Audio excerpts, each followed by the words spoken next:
In this video, I'll be showing you how to make monitors show different things. It's a very simple method, so if you find this video helpful, be sure to drop a like and subscribe.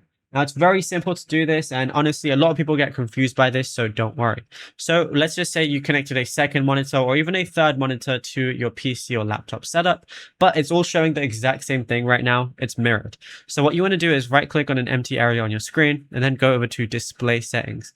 Now, as you can see, I have 3 monitors right now. And what you want to do is go over to this little section right here, and yours might say duplicate this desktop on 1 and 2, or duplicate desktop on 2, anything like that.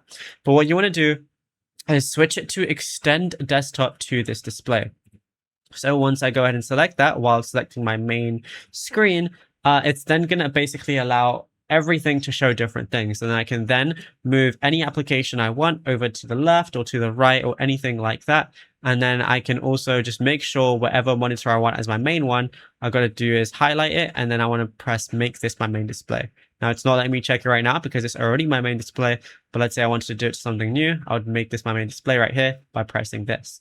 And yeah, it's as simple as that. Now, if you found this video helpful, be sure to drop a like and subscribe, and check out other tutorials on the channel as well.